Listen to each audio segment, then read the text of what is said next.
Listo, entonces ya vamos comenzando. Buenos días con todos y con todas. Gracias por conectarse. Mi nombre es José Carlos Fernández. Tengo el encargo de seguir con el curso Sistema Romano Germánico y Derecho Anglosajón en lo que queda del ciclo. Como saben, lo que me trae aquí es una noticia terriblemente triste, de la cual sé que también ustedes comparten. El profesor Carlos Ramos, eh, a- desde muchos puntos de vista, era una persona formidable y que había influenciado a mucha gente, incluso les digo, no solamente en Perú, ¿no? No solamente en nuestra facultad, para empezar, ¿no? Es alguien que tenía mucha sensibilidad por mirar a otras universidades, mirar a otras ciudades, conocer a gente que tuviera el interés por buscarlo, por compartir sus intereses académicos, personales, profesionales. Y entonces eso ha hecho que para muchos haya sido muy triste esta noticia, esta situación que se ha dado con la partida del doctor Carlos Ramos, especialmente de una manera así tan intempestiva. Y evidentemente yo soy uno más de todas las personas que de distintas maneras han tenido algún tipo de relación, algún tipo de contacto, ya sea personal o académico, con el doctor, ¿no?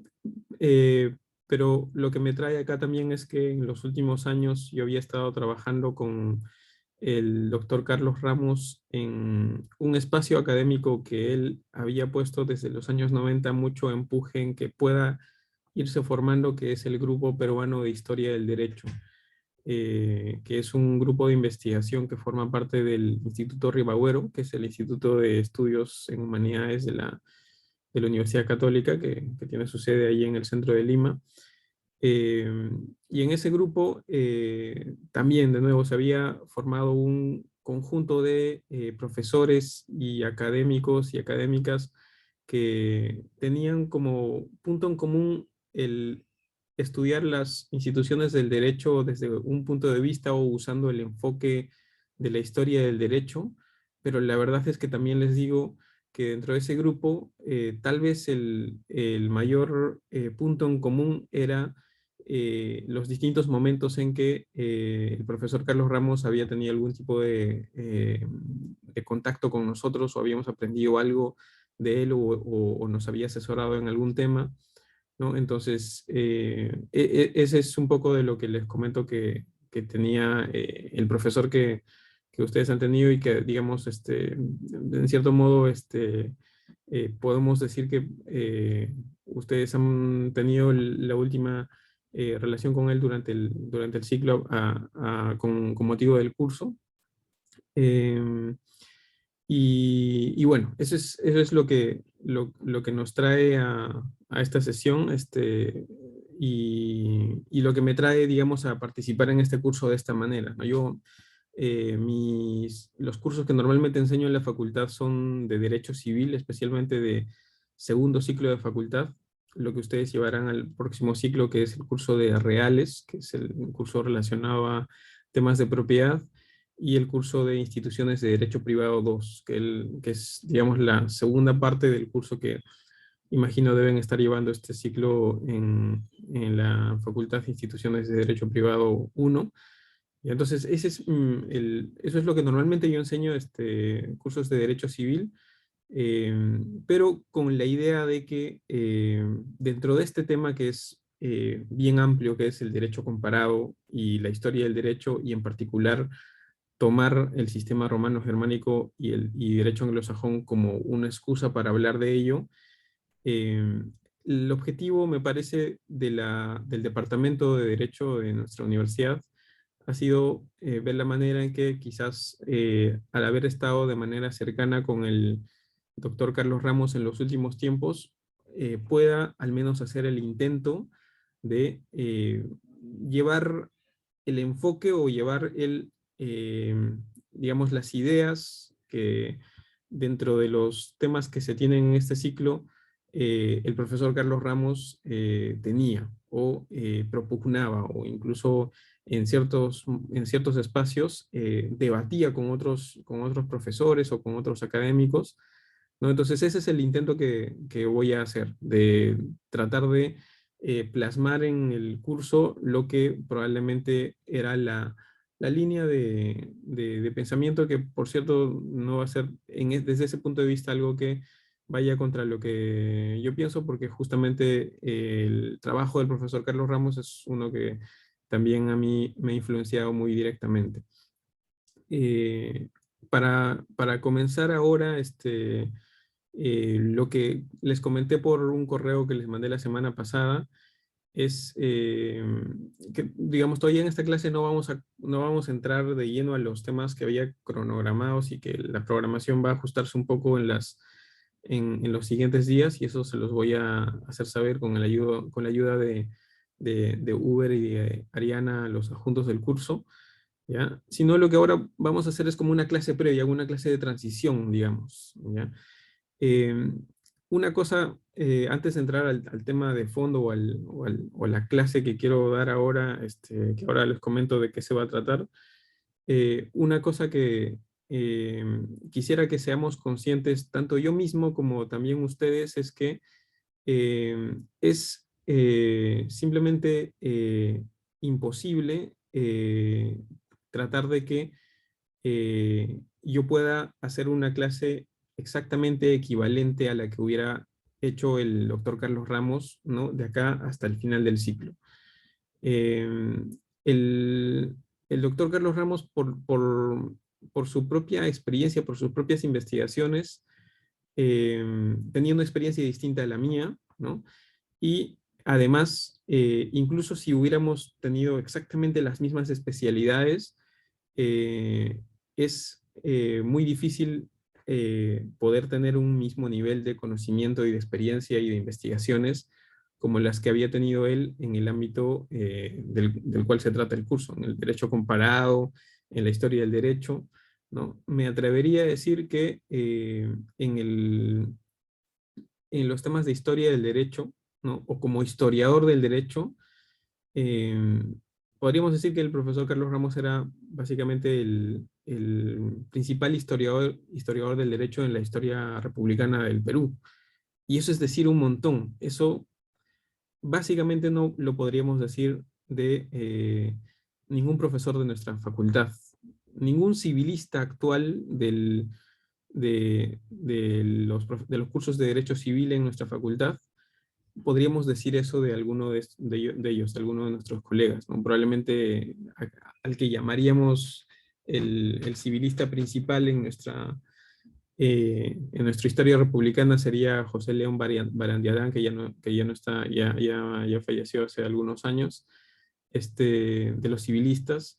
Probablemente el mismo ejercicio se podría hacer respecto de los constitucionalistas, respecto de los penalistas, pero en el caso de la historia del derecho, ¿no? Que es una rama, un enfoque, una especialidad que veremos a ver qué cosa es, justo hoy día quiero que hablemos un poco de eso. eh, el, la, la estatura, digamos, intelectual del profesor Carlos Ramos hace que podamos decir que no había alguien que haya hecho un estudio así de esa manera tan profunda y tan vasta en los temas de historia del derecho en la historia republicana peruana, ¿no? Probablemente quien pueda haberse acercado pueda ser el mismo Jorge Basadre, ¿no? Que es, como saben ustedes, más conocido como historiador, pero por cierto era abogado también y historiador del derecho, enseñaba el curso de historia del derecho en la San Marcos, ¿no? Pero él no estudió tanto historia del derecho como historia republicana en general, ¿no? Entonces, fíjense de eso que les estoy comentando. Entonces, eso y varias otras cosas más hacen que sería imprudente tratar de hacer un curso completamente equivalente eh, al curso que había antes, ¿no? Eh, Eso lo digo más en los temas de contenido y más en los temas de, de la dinámica de las discusiones o de las conversaciones o de los temas que yo les voy a comentar.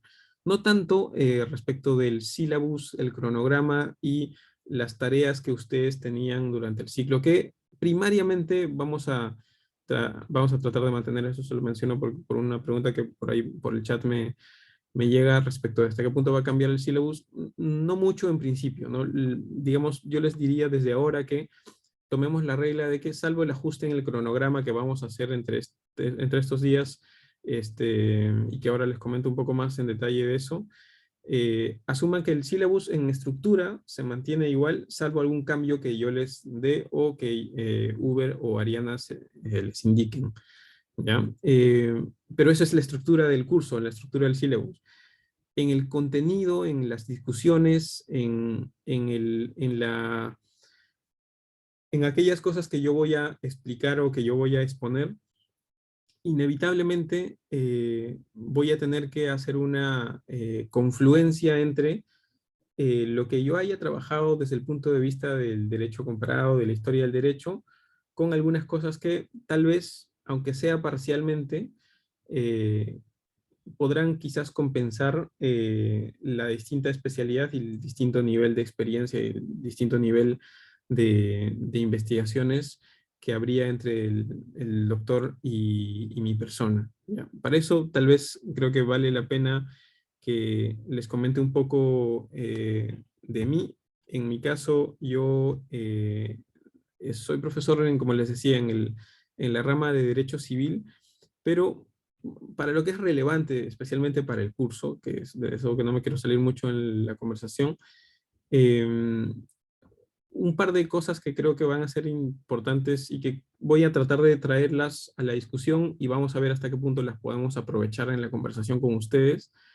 Eh, Tal vez no a nivel de estudio, pero a nivel de experiencia, se me dio la oportunidad, y es algo que además probablemente alguno de ustedes pueda tomar en algún momento, en que el último año de pregrado, cuando estaba todavía en la Facultad de Derecho en la Católica, el último año de pregrado yo lo hice en Alemania, ¿no? En la Universidad Leibniz, en Hannover, Alemania, y ahí es donde trabajé mi tesis, justamente una tesis en la cual el profesor Carlos Ramos fue una de las influencias que me ayudó a que hubiera también una recepción de mi persona en algunas instituciones allá en Alemania como para seguir con la investigación que estaba haciendo.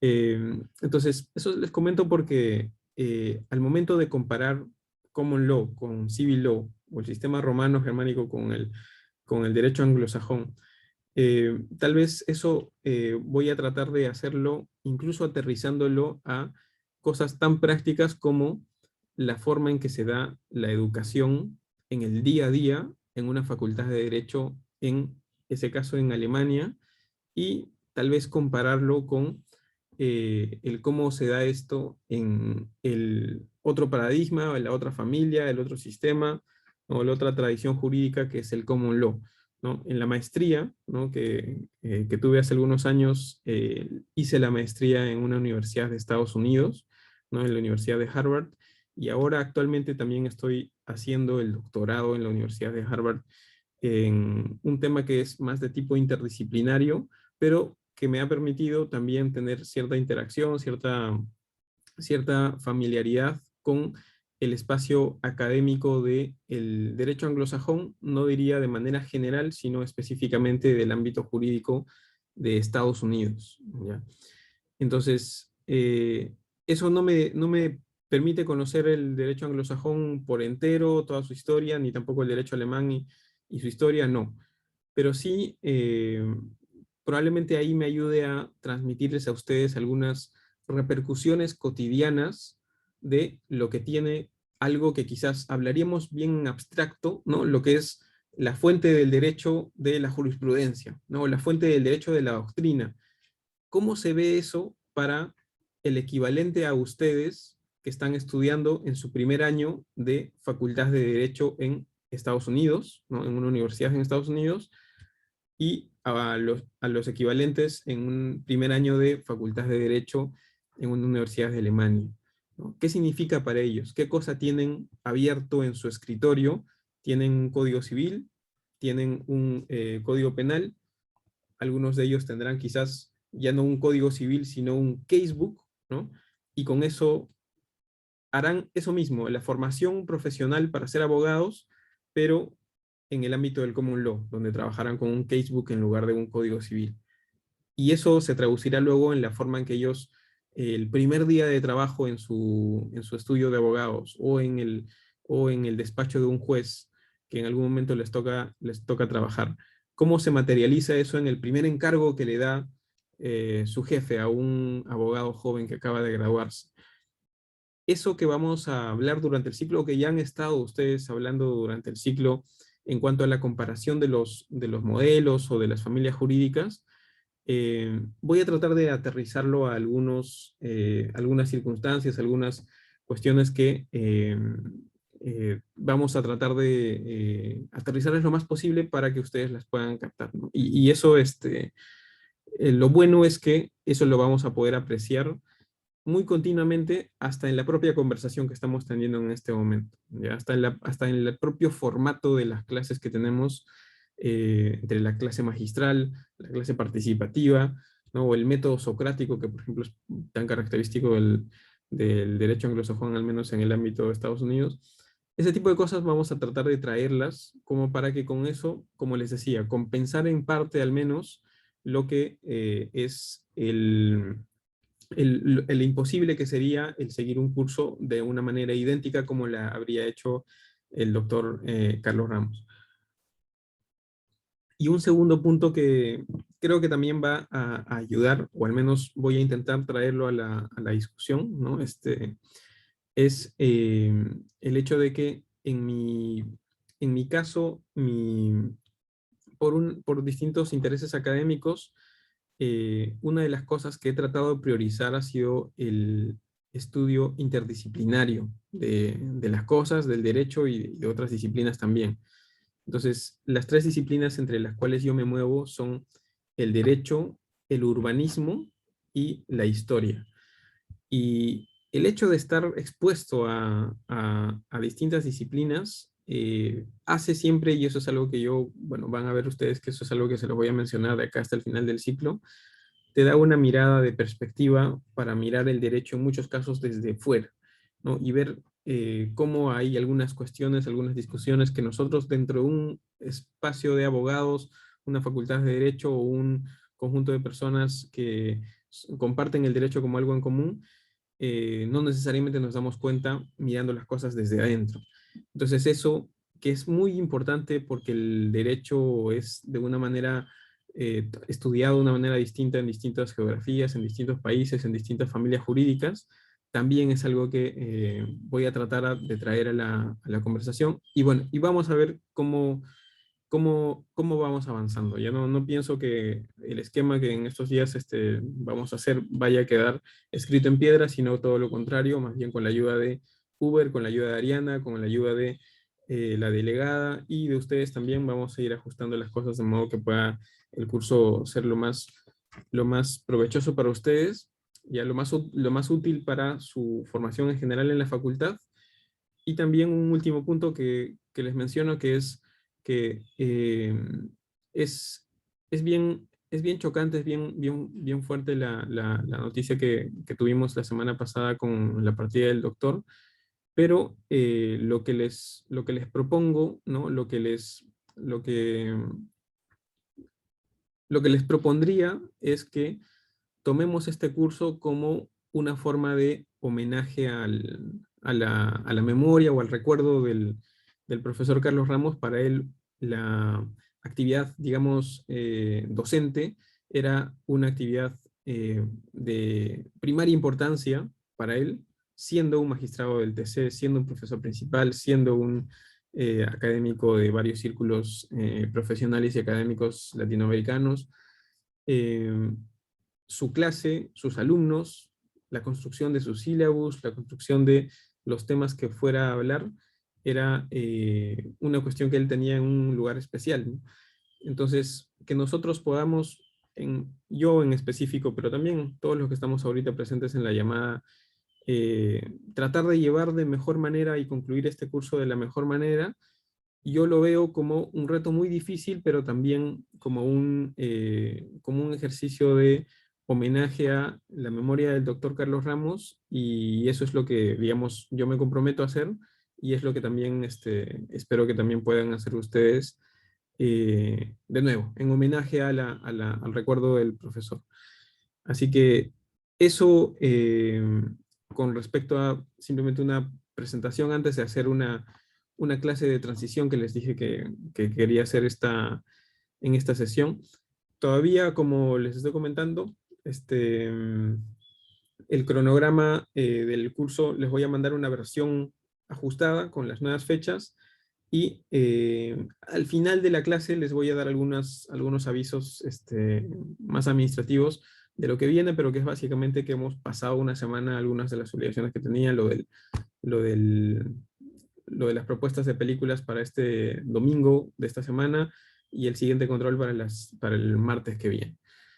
¿Ya? Entonces, eso para una suerte de introducción, antes de comenzar con lo que quería hacer como clase de esta fecha. No sé si hasta ahí alguna duda, algún comentario, o incluso no sé si algún apunte adicional que quisieran hacer Uber o Ariana.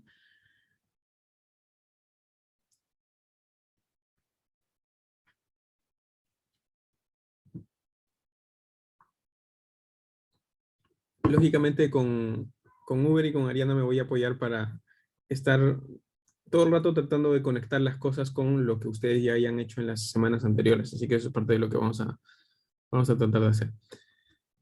Ya, creo que nada por el momento. ¿Ya? Entonces, vamos avanzando. Lo que les comenté por un mensaje de correo es que mi idea es hacer ahora una clase de transición, por decirle así. Es una clase que, digamos, para ponerle un título, ¿no? La forma en que lo estoy titulando es, eh, la clase se titula Carlos Ramos, historiador del derecho. ¿Ya? ¿Y qué sucede? El, el curso a ustedes se lo estaba enseñando el doctor Carlos Ramos, ¿ya? Y les estaba enseñando el curso, les estaba transmitiendo, ¿no? Los temas que hay en el syllabus, los temas que él tenía de experiencia, ¿no? Las lecturas que él había identificado como valiosas para este curso, ¿ya? Sin embargo, una cosa que él lógicamente no iría a hacer es pararnos, tal vez alguno de ustedes lo ha hecho ya por una iniciativa propia, pararnos a pensar en la relevancia o los, eh, ¿cómo decir? Los aportes que el mismo doctor Carlos Ramos había hecho al tema o a los temas de discusión de este curso, ¿ya? Eso hay que hacerlo, yo creo, ahora como una suerte de transición a los temas que vamos a retomar en la siguiente semana, porque eh, el- en la facultad ustedes en distintos momentos, y estoy seguro que en sus otros horarios, van a tener, digamos, profesores que en distintos momentos van a haberse encargado de algún curso, y lo van a hacer seguramente muy bien, les van a ayudar a ubicar la información que necesitan de aprender el curso de Derecho Constitucional, el curso de Teoría del Conflicto, ¿no? El curso de Introducción a las Ciencias Jurídicas.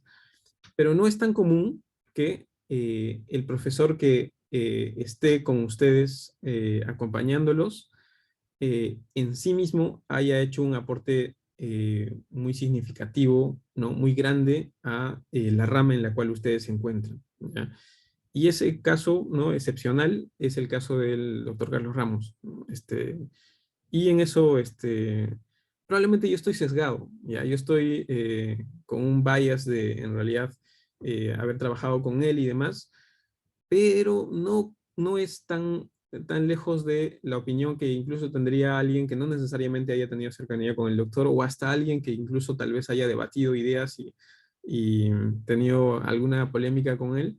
No es tan lejos de esto, la verdad, ¿ya? Y es eso lo que ustedes seguramente están viendo en los homenajes que algunos ya se han hecho o se van a hacer en los días que vienen a la figura del doctor. y ustedes siendo, digamos, los alumnos, o este espacio que tenemos siendo, digamos, el curso del doctor, creo que es importante que nos demos un espacio ahora para conversar sobre eso, sobre lo que había un aporte ya de del propio trabajo, de la propia trayectoria académica y profesional del doctor, especialmente académica, a los temas de derecho comparado, historia del derecho y específicamente incluso a los temas del curso de Sistema Romano Germánico y Derecho Anglosajón.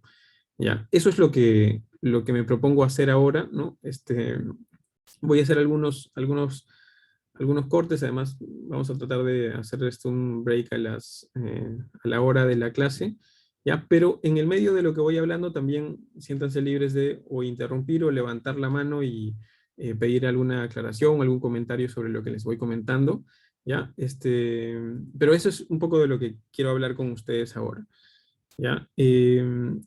Lo que les comento, acá les voy a mostrar un poco de lo que veo en estos días que se está dando. A ver, un segundo.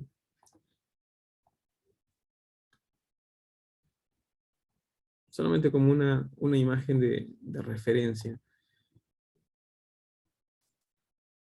Por ejemplo, esta es una imagen que he visto dentro de lo que ha ido compartiendo la gente en redes sociales respecto del trabajo del doctor. Eh, ¿Por qué le estoy llamando, digamos, a esta clase Carlos Ramos, historiador del derecho? Porque lo que quiero comentarles o quiero que, digamos, puedan tener en la cabeza es qué cosa eran las ideas principales, no, ni siquiera las ideas principales, la idea principal que durante sus décadas de trabajo, creo que el doctor Carlos Ramos, lógicamente, eso puede tener mucho de mi propia interpretación de lo que él hacía, pero creo que el doctor Ramos tenía como objetivo transmitirnos, ya que es la importancia de la historia del derecho, y eso se traducía en varios libros, ¿no? Por ejemplo, este libro, Cultura Jurídica, Proceso y Hombres, que yo creo que es uno de los que les recomendaría más que revisen, que se llama Derecho, Tiempo e Historia. Es uno que recopilaba unos discursos que hizo el doctor cuando fue incorporado en en dos gremios, la Academia Peruana de Derecho, que es más o menos algo como los abogados mayores más prestigiosos que tienen un limitado número de cupos para estar, digamos, en esa suerte de club de abogados mayores, y cuando fue incorporado también a la Academia Peruana de Historia, ¿no? Fíjense, a pesar de ser abogado, ¿no? A pesar de tener su formación principalmente como abogado, fue incorporado a la Academia Nacional de Historia, ¿no?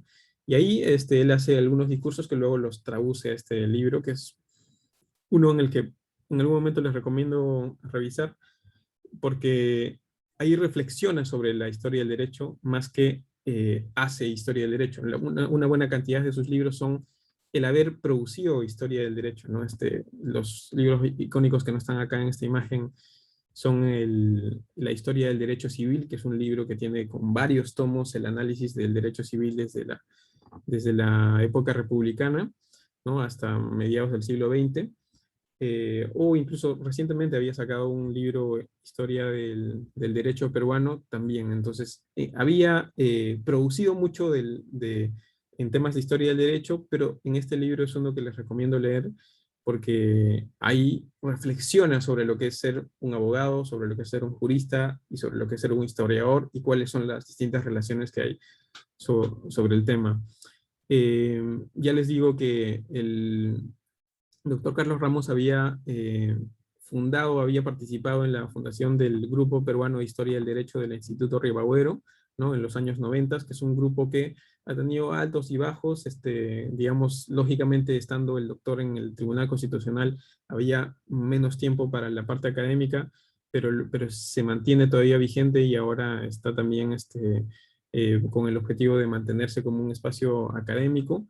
E incluso durante su tiempo en el Tribunal Constitucional, es alguien que trajo la metodología o el enfoque de la historia del derecho a la resolución de casos en el Tribunal Constitucional también.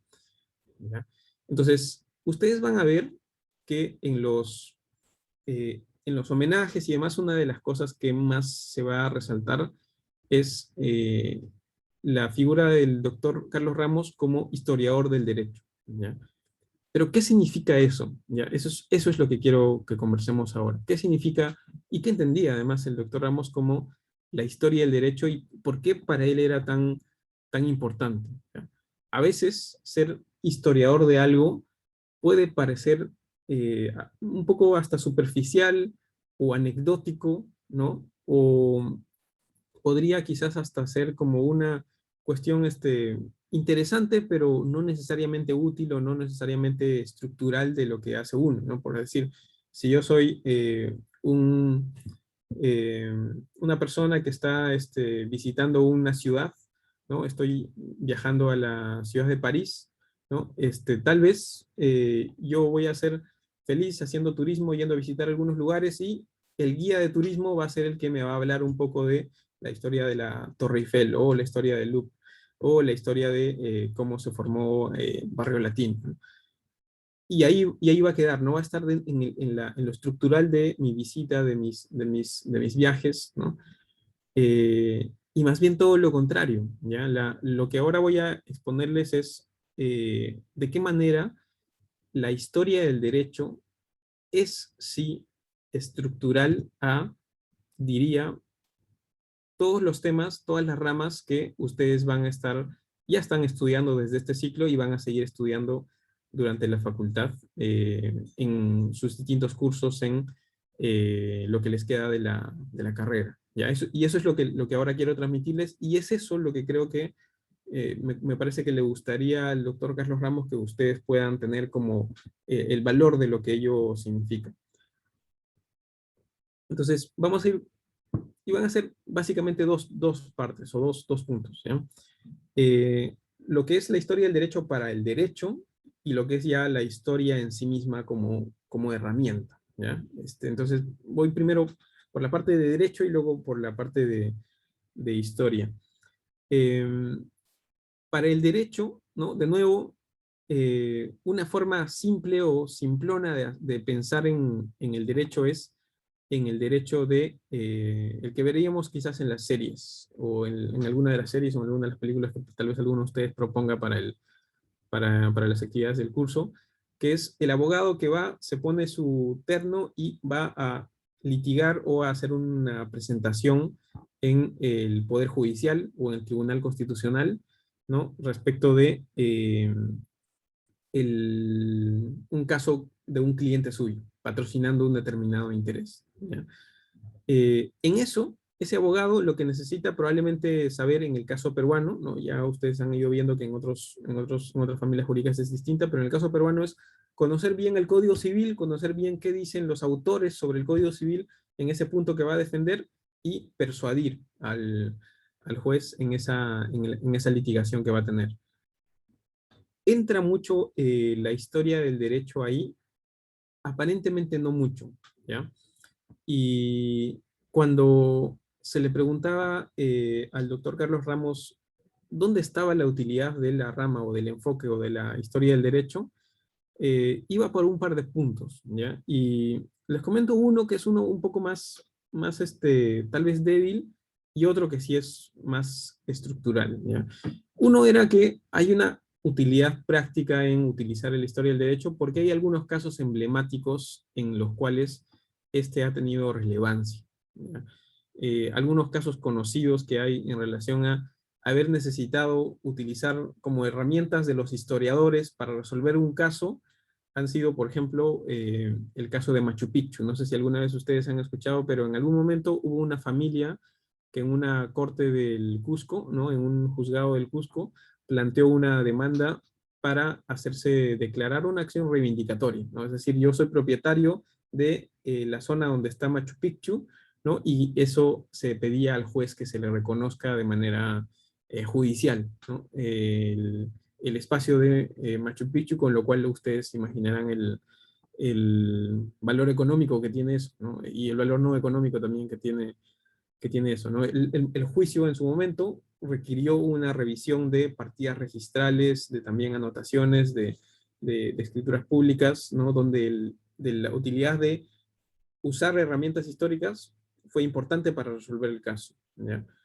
Así como ese, también hay otros, ¿no? El de la disputa entre los límites distritales entre el distrito de Lurín y Pachacamac, por ejemplo, en el sur de Lima.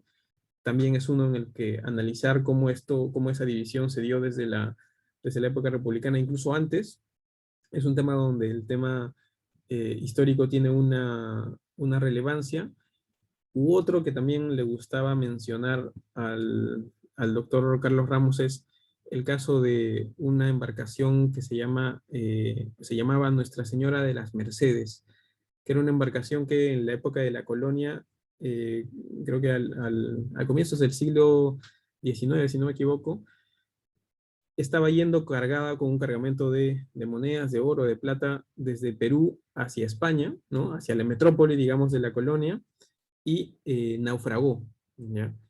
Y en el mar Atlántico, ¿no? Y la, la embarcación la encuentran, me parece que creo que, si no me equivoco, es en los 80s, en los 90s, unos buscadores de tesoro, ¿no? Podríamos llamarles así, americanos, ¿no? Estadounidenses, que tenían sus equipos, sus submarinos y encontraron el tesoro, ¿no? Lo extrajeron un poco, ¿no? Y digamos, reclamaron como suyo, ¿no? Y se generó un juicio, una litigación internacional entre la empresa, entró para ello justamente la jurisdicción de Estados Unidos, el Reino de España, ¿no? Y ahí una de las cosas que le gustaba mencionar al doctor Carlos Ramos es que al final se resolvió la cosa de que debía, por la calidad y la característica de estos bienes, el tema regresar al Reino de España porque era de la entidad política que, bueno, no es la misma república ahora, pero este, eh, la misma entidad política era la misma que en su momento había en España cuando todavía era una monarquía a comienzos del siglo XIX. Eh, y entonces el juicio lo gana España, pero una de las cosas que se mencionaban es que Perú podría haber participado en ello si es que hubiera habido el suficiente sustento y la suficiente argucia como para incorporar argumentos de tipo de historia del derecho para que meta su cuchara en el proceso y tal vez fuera beneficiario con al menos parcialmente los resultados de ese proceso, ¿no? Entonces, hay algunos ejemplos de algunos casos en donde la historia del derecho, digamos, o la conjugación entre la historia y el derecho podía haber tenido una relevancia, una repercusión, una utilidad práctica desde un punto de vista más casuístico, algún caso interesante en el que podía haber sido útil. Esa es como una importancia de la historia del derecho, más como decir anecdótica, ¿ya? Porque eso, si bien es cierto, ¿no? En el caso de Machu Picchu, saber de historia, saber de derecho, podría haber tenido algún beneficio, alguna, dar algunos argumentos adicionales que los que tendría uno que solamente ha estudiado su normativa contemporánea, ¿ya? Igual no es la regla, ¿ya? Igual podríamos decir que el 99% de los casos que se litigan en el Poder Judicial o en los arbitrajes no necesariamente tienen un componente histórico así, ¿ya? Entonces, si bien eso es una cosa que van a ver ustedes en lo que ha escrito el doctor Carlos Ramos cuando ustedes vayan revisando y encontrando más textos suyos que hace referencia a esa importancia de la historia del derecho digamos, desde el punto de vista práctico por algunos casos icónicos, ¿no? Lo que ahora les voy a comentar es una relación que hay, digamos, de manera más estructural entre la historia y el derecho, ¿ya? Es lo que, el término que utilizaba el doctor era eh, la apología de la historia social del derecho, ¿ya? Y seguramente lo ha mencionado en las sesiones pasadas. Eh, ¿Qué significa eso? Significa no olvidarnos que el derecho es una manifestación cultural. El derecho es un producto de la sociedad y de una sociedad en específico, con toda la complejidad que tiene una sociedad. Si hubiera una línea, ¿no? De apuntes que yo me llevaría de toda esta sesión, es esa, que el derecho es una manifestación cultural de una determinada sociedad, así como, así como lo es el lenguaje, así como lo es eh, la literatura, como lo es el deporte también, podríamos decir, la música, ¿no? Eh, el derecho también. ¿A qué me refiero con el derecho con eso? A la forma en que resolvemos conflictos por un lado, pero a veces incluso sin llegar a un conflicto, a la forma de cómo los prevenimos, ¿no? Digamos, esa suerte de acuerdos que tomamos como vinculantes, como cosas que tenemos que seguir porque va a haber algún tipo de consecuencia si no las sigo, ¿no? Por ejemplo, el hecho de que quizás alguno de ustedes siga la regla de, digamos, no dejar su micro abierto, ¿no? Porque tal vez eso es parte de las reglas, cuán establecidas en una norma o no, eso es otro, en una norma escrita o no, eso puede ser toda otra discusión, pero esas reglas de convivencia que tenemos para un espacio como este, para un espacio de la ciudad de Lima, para algún espacio como el Perú, en el que tenemos una suerte de forma de solucionar conflictos, pero también interactuar sin conflictos en la sociedad, ¿no? Para poner una definición o una definición de trabajo, digamos, de derecho, eso puede ser toda una discusión de qué cosa, cómo entender el derecho, ¿ya? Eso también es un producto cultural, es una manifestación cultural de una sociedad en específico, ¿ya? Ese es el planteamiento, ese es tal vez el aporte más grande que llega con el trabajo que hizo el doctor Carlos Ramos, ¿ya? Y frente a quiénes o en contraposición a qué se hace esa afirmación, ¿ya? Porque tal vez ustedes escuchan eso que les acabo de comentar, el derecho es una manifestación cultural y tal vez les suena razonable, tal vez a algunos no necesariamente, ¿no? Y como les digo, están libres de ahí levantar la mano o interrumpirme para hacerme cualquier pregunta y la podamos absolver, si algo no les está quedando muy claro y demás, ¿ya? No sé, aprovecho, a ver, primero, hasta ahí no sé si alguna pregunta o alguna duda, algún comentario. No sé si esto es algo que haya mencionado en sesiones anteriores el doctor, esta visión o esta forma de entender el derecho como como una manifestación cultural.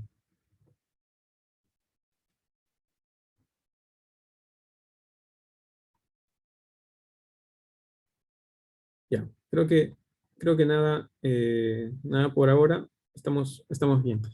Entonces, tal vez esto les sea algo que les parece más o menos evidente. Claro, el derecho es algo que es propio de cada sociedad. Sí, que de nuevo viene con eso, ¿ya?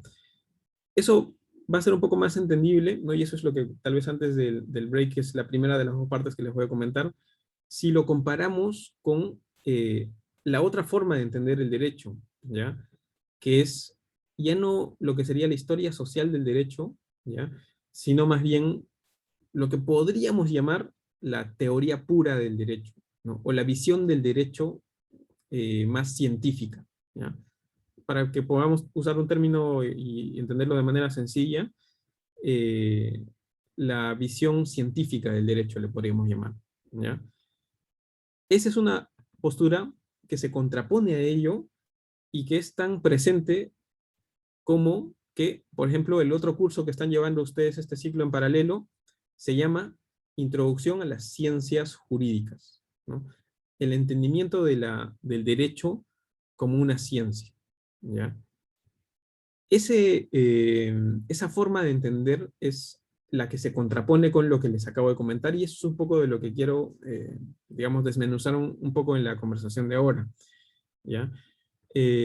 Una forma de entender el derecho es entender que el derecho es, digamos, una disciplina científica, ¿no?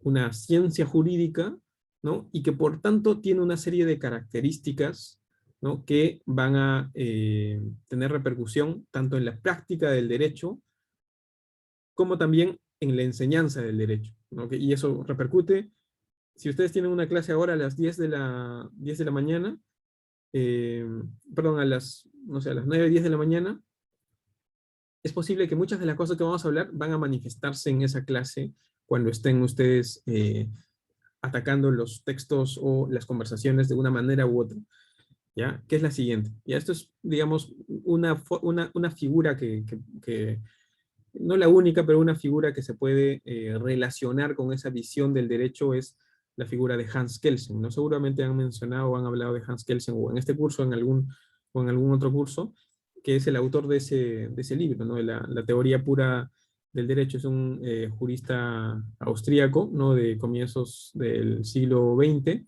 que justamente lo que desarrolla es una visión del derecho como una ciencia que ¿cuáles son esas características que tiene esa visión? ¿No? Que es, como les digo, para recordar de qué estamos hablando, es esta visión contrapuesta a aquella que yo les digo, que es la que creo que tenía el doctor Carlos Ramos. Les suelto algunas características de ello, ¿ya? Una es que una es la exactitud, ¿ya? La visión del derecho como una ciencia exacta, ¿ya? Que justamente tiene un método jurídico, ¿ya? Eso es una cuestión propia de las ciencias exactas, ¿no? Por ejemplo, la biología, la anatomía, la física, ¿no? Hay una influencia y hay toda una historia de eso, y eso es parte de lo que vamos a hablar también durante el ciclo, ¿ya? Pero ese tipo de ciencias exactas tienen eso, ¿no? O sea, digamos, yo lo que voy a decir es que la forma de conexión de la electricidad, ¿no? Que pasa por, no sé, ese interruptor por ahí, se da de una manera más eficiente o de una manera más rápida mediante este transistor que con respecto a este otro mecanismo. Eso es una afirmación, es una hipótesis científica, ¿no? Y eso lo llevo a un laboratorio. Esa es mi hipótesis de trabajo, ¿no? Y a través de un método que se llama el método científico, hago los testeos en laboratorio, ¿no? Con una serie de precauciones para asegurarme de que sean similares al lugar de donde estoy afirmando que eso se da, y hago el testeo, la verificación de las hipótesis, ¿ya? Y ese método científico lo sigo para obtener un resultado. Hago el examen y luego, después de hacer el examen, llego a una conclusión y hago un paper, ¿no? Y en eso construyo mi carrera académica. Ese es el método científico en el ámbito, por decir, de la física, ¿no? O de la ingeniería, ¿ya? Eh, Eso, en parte, fue en un determinado periodo, especialmente probablemente en el siglo XIX, en la segunda parte del siglo XIX, por distintas influencias filosóficas que en algo vamos a tocar durante el ciclo, empezó a percolar a las ciencias sociales, digamos, la sociología, ¿no? Hasta la antropología, ¿ya? Y también al derecho, ¿ya? Entonces ustedes van a ver que en varios momentos no solamente se le llama ciencia jurídica al derecho, sino se empieza a utilizar una mecánica de ese tipo, ¿ya? Se empieza a utilizar una mecánica de ese tipo. El ejemplo que les había traído es un ejemplo de una experiencia que tuve hace un tiempo cuando trabajaba de jefe de práctica del curso de Introducción a las Ciencias Jurídicas. Tal vez esté desfasado y ustedes me dirán, tal vez haya cambiado, en mi opinión, para mejor, pero uno de los temas que utilizábamos era esto de el árbol de problemas, ¿ya? Ya me dirán ustedes si es algo que se sigue usando o no, ¿ya? Al momento de resolver los casos prácticos en el curso de Introducción a las Ciencias Jurídicas. Más o menos que el planteamiento de la clase de Introducción a las Ciencias Jurídicas es, hay un método de solución de casos, que es el que tenemos que seguir, ¿ya? Que es el árbol de problemas que va más o menos así. Tengo yo un problema jurídico, ¿no? Este es un ejemplo de esos años, tal vez estén usando ya otros ejemplos, hay una serie de hechos en el caso y la pregunta es, ¿Patricia puede ser indemnizada por la ruptura de esponsales o por ruptura de unión de hecho? ¿No? Y hay una pregunta que se genera ahí. Y a pesar de que el derecho está referido a la sociedad, a la convivencia, a un espacio que es bien, un poco más, ¿cómo decir? Eh, maleable, un poco más cambiante como es la sociedad. No, el derecho viene y te plantea una solución exacta de un caso, que dice casi literalmente así. Primero pon los hechos en orden cronológico. Luego haz tu árbol de problemas y genera una pregunta en base a una norma jurídica, ¿no? Que tiene sus supuestos de hecho y sus consecuencias, ¿no? Y sus supuestos de hecho hay que desmenuzarlos en preguntas que puedan responderse como sí y no. Y empieza uno a hacer eso, ¿no? Hubo esponsales, uno mira la norma de esponsales en el Código Civil y empieza a ver, ¿hubo promesa indubitable, sí o no? ¿Se produjo entre personas legalmente aptas para casarse, sí o no? Luego, ¿hubo daños o responsabilidad civil? Entonces veamos, ¿no? ¿Hubo daños, sí o no? ¿Se interpuso la demanda dentro del plazo, sí o no? Y así sucesivamente. ¿No? Evidentemente no voy a hacer el caso acá. Y uno, con el objetivo de que, casi como si estuviéramos en laboratorio, lo que se hace es empezar a responder sí y no de una manera precisa, de una manera casi diría matemática, ¿no? Como veo que dicen por ahí en el chat, haciendo el trabajo de subsunción de los hechos en la categoría jurídica, para, en base a esa casi máquina, casi tecnología, diríamos, ¿no? Tengo el problema, tengo la tecnología del derecho, inserto el problema en esta tecnología y como una olla arrocera o como una mezcladora de cemento, me arroja un resultado, me arroja una conclusión, ¿no? En este caso creo que llegaron a que, no por el tema de esponsales, creo que sí por la unión de hecho. Entonces, conclusión, casi con un lenguaje matemático, sí debe indemnizarse por ruptura de unión de hecho, no debe indemnizarse por ruptura de esponsales. El lenguaje científico, el método científico de la exactitud en la ciencia. Eso tiene nuestro derecho, ¿ya?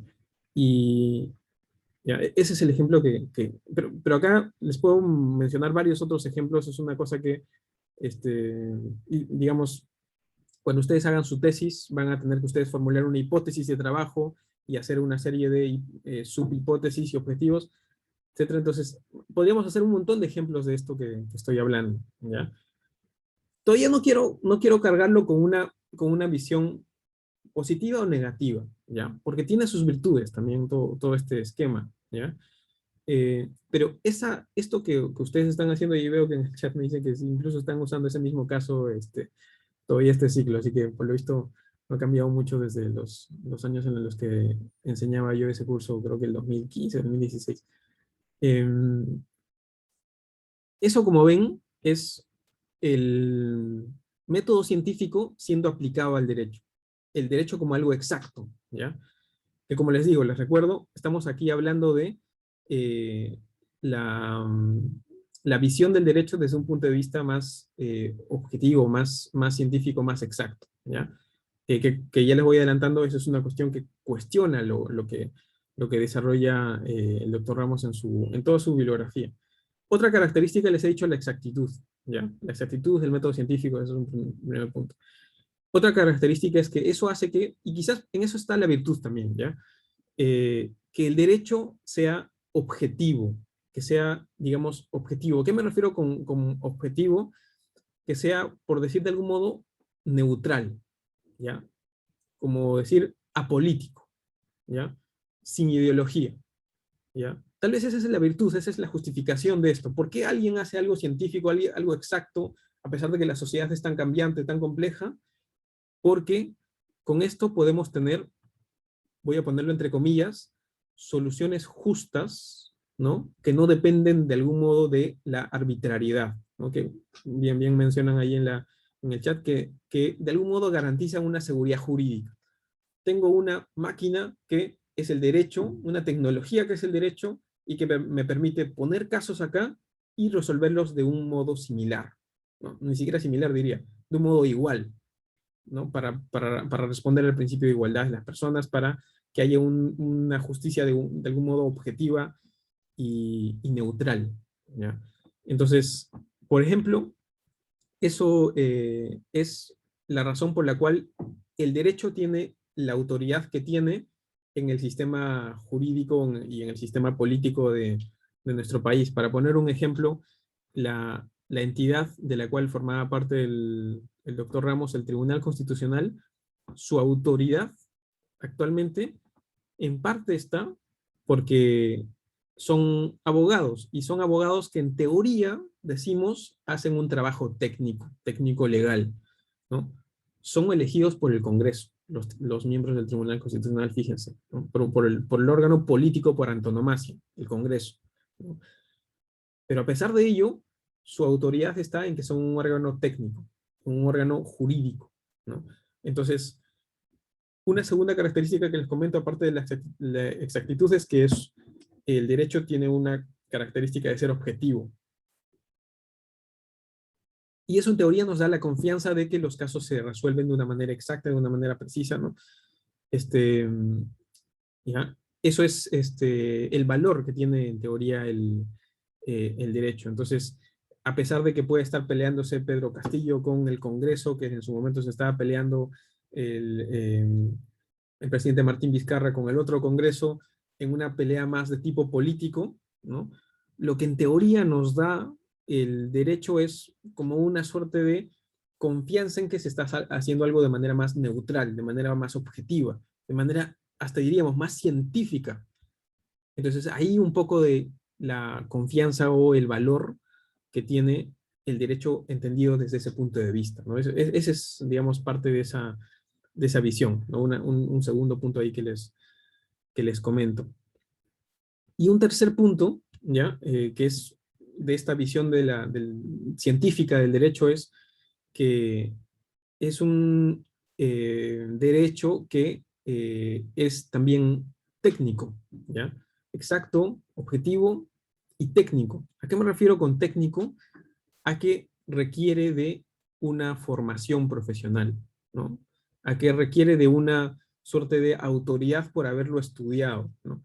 No es un derecho, digamos, ciudadano, ¿no? No es un derecho que nosotros, como cualquier persona común y corriente, podamos entenderlo y menos dominarlo. No, es un derecho de los expertos, ¿no? Es un derecho donde se recurre a esa figura del abogado experto, ¿no?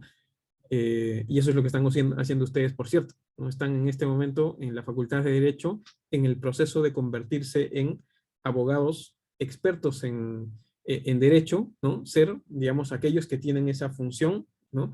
Y para ello haber estudiado en la Facultad de Derecho, ¿no? Haber sacado su título de bachillerato, haber sacado su licenciatura, pero incluso no solo eso, también ese aspecto técnico vienen cosas ya incluso que no son solamente la formación profesional, sino también son la, algunos elementos o algunos signos, ¿ya? Perdóname, Uber, que te voy a poner en el reflector ahorita, pero si ustedes se fijan en la foto de perfil de Uber en el Zoom, ahí está Uber con su saco y corbata. ¿Qué cosa es un abogado? Es alguien que usa saco y corbata, los varones. Es alguien que usa un sastre, en el caso de las mujeres. ¿Por qué debería ser así? ¿No? Eso sería toda una discusión, toda una conversación, pero es así, ¿ya?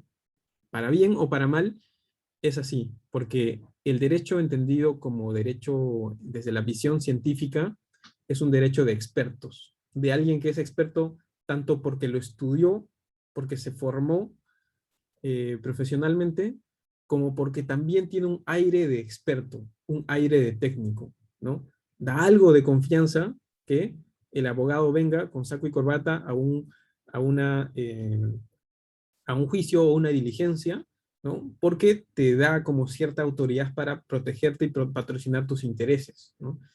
Esa es también característica de ese derecho, ¿no? Ahora, evidentemente, eso hace que este, a veces se llegue a algunos extremos medios discutibles en ese aspecto, ¿no? Hay un video que por las redes sociales estuvo circulando hace unos meses, me acuerdo, de lo que le llamaba la atención un juez a un abogado por haberse presentado en la audiencia sin saco, ¿no? Y era un defensor de oficio, ¿no? Un defensor de oficio de una persona que no tiene los recursos económicos para pagar un abogado y es un defensor de oficio que lo ponen ahí para que al menos le ayude a asesorarlo un poquito durante el proceso, ¿no?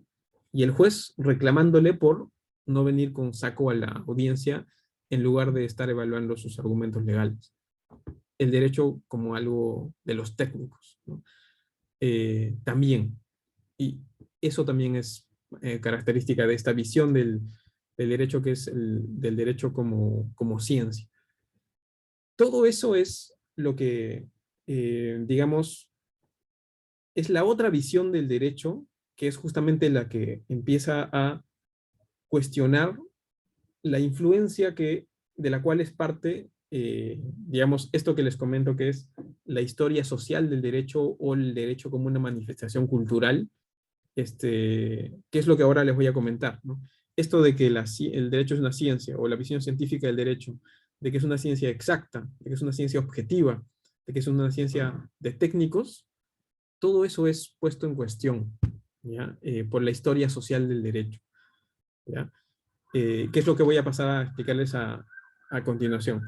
Ya estamos, pero es 8:06, así que hacemos un pequeño break aquí, hasta aquí, y a lo que vamos a volver es a los cuestionamientos que se hacen a esto mismo que les acabo de comentar, ¿no? Desde ese punto de vista, ¿no? Desde ese otro punto de vista que es el que les comento, el doctor Carlos Ramos. Yo creo que es una de las figuras principales representativas, al menos en nuestro ámbito jurídico, de el cuestionar esta forma de entender el derecho y pensarla de otro modo. ¿Cuál va a ser ese otro modo? Eso es lo que ahora les voy a comentar volviendo del break. Ya, así que para que no se nos vaya a pasar tampoco mucho la hora, estamos 8:06. Comenzamos así, ahí mismo 8:11. Ya, así que vamos, tomamos tal vez un poco de agua, un café y regresamos rápido. Ya, así que un break de 5 minutos nada más.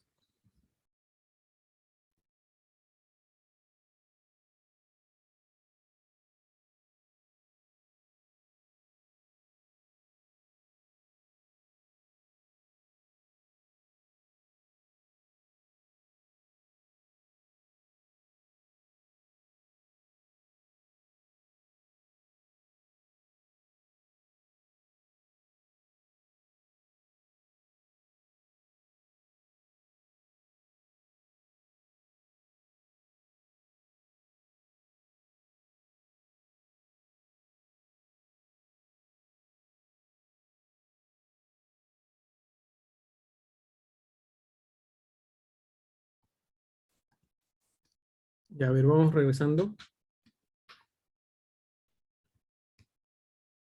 Vamos regresando para retomar la conversación. No sé si hasta ahí, hasta esa primera presentación de lo que les comento, que es como esa visión contrapuesta del derecho, eh, ¿alguna duda, alguna pregunta, algún comentario? Tal vez ya algo de esto ustedes hayan hablado en su curso de introducción a las ciencias jurídicas. Ojalá. No, no era así cuando hace muchos años yo llevé ese curso, ¿no? Era más de enseñarte el derecho, digamos, de este es el derecho. Empieza a ponerlo en práctica, a utilizarlo, a usar los métodos de interpretación, a usar los métodos de integración, ¿no? No tanto a ponernos a pensar qué cosa es el derecho, qué exactamente, qué tipo de disciplina es. eh, y creo que un buen espacio para esa discusión es justamente este curso en el cual se hace una mirada comparativa, o sea, comparar qué cosa es el derecho aquí y cómo se ejerce el derecho allá, ¿no? En el common law en Estados Unidos o hasta quizás incluso en otra familia jurídica, en el derecho islámica. El derecho islámico nos permite cuestionarnos qué cosa es el derecho, así que aprovechemos en ese sentido ese curso para ello. Ya. Pero no sé si alguna pregunta, duda, comentario hasta acá o seguimos.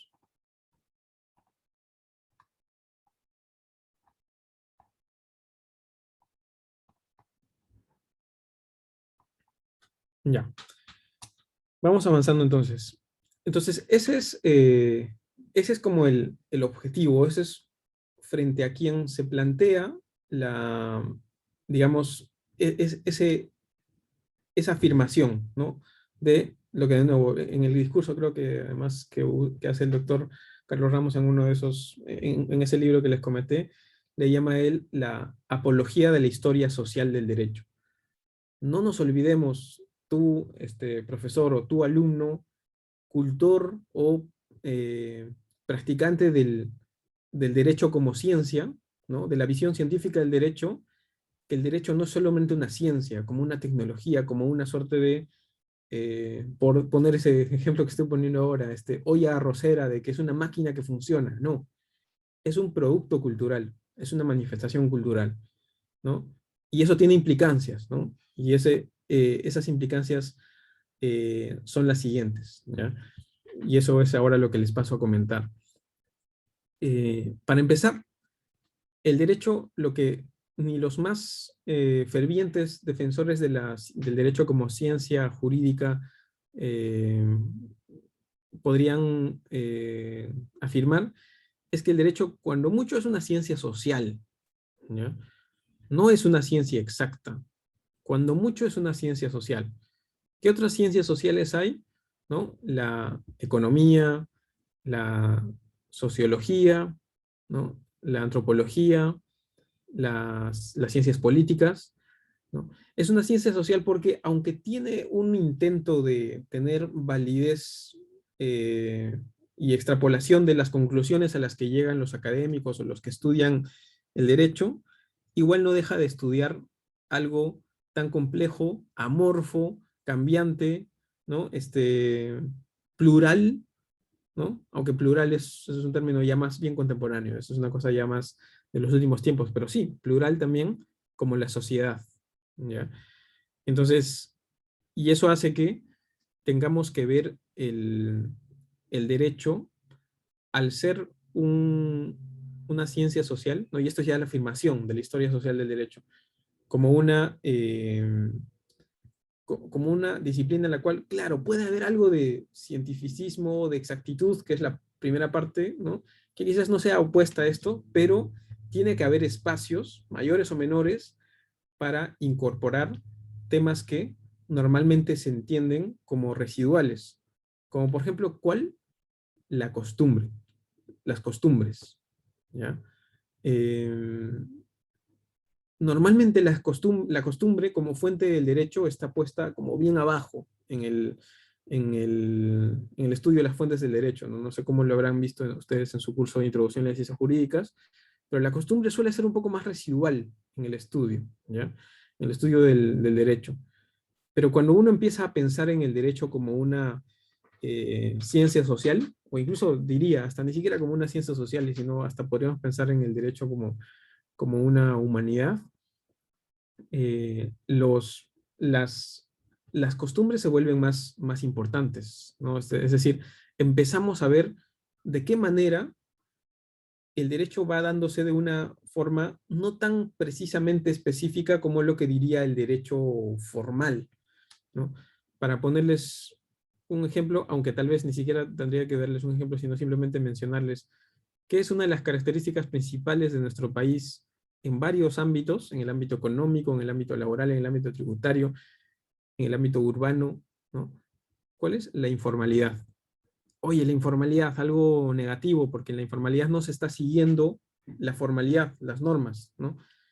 El derecho. Pero no es que cuando uno está en un ámbito informal, la vida se da de manera caótica, anárquica, ¿no? Uno contra otro, ¿no?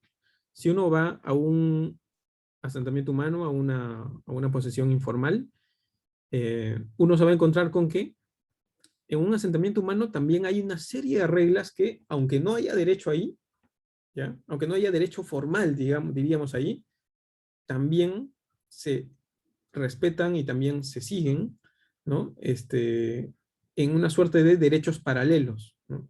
La forma en que hacen una lotización, con tiza, por decir. La forma en que hacen una compraventa de una propiedad que no tiene título, pero que igual se compra. Y se compra con algunas costumbres, con algunas prácticas que no están en el Código Civil, ¿no? Uno cuando, no sé si algunos de ustedes han tenido una práctica, ese es un ejemplo al que voy a recurrir mucho porque en eso estoy trabajando en el doctorado, pero uno cuando compra según el Código Civil, uno debería mirar registros públicos y comprar con una compraventa. ¿Qué hace uno cuando compra en ese ámbito paralelo? Uno no compra necesariamente con una compraventa. Uno, digamos, podríamos decir, adquiere una membresía en una asociación provivienda, en una APB. O sea, tal vez incluso alguno de ustedes viva o haya vivido alguna vez en una APB, en una asociación provivienda. Uno entra a una asociación provivienda para eventualmente volverse propietario de un lote, de una casa o un terreno. Eh, Eso no dice el Código Civil, pero tiene todas sus reglas, tiene todas sus prácticas, ¿no? Y la forma de acercarnos a eso es a través de mirar, digamos, el derecho como una manifestación cultural, ¿no? Que es una forma en que se ha desarrollado el derecho, así como se desarrolló la música chicha, así como se desarrolló el lenguaje coloquial, ¿no? El derecho también se va desarrollando de una manera no tan prevista, más espontánea, más, más, más fluida, ¿no? Y más característica de cada lugar. Eso es, digamos, esa otra visión, ¿no? Que, de nuevo, podemos usar varios términos para ello, ¿ya?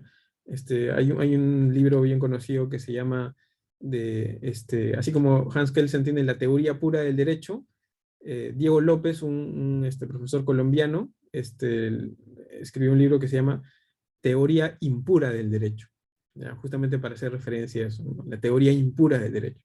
Empezar a pensar en esta otra visión del derecho como una manifestación cultural. ¿Ya? Le vamos a llamar para efectos de esta sesión la historia social del derecho. ¿Ya? La historia social del derecho.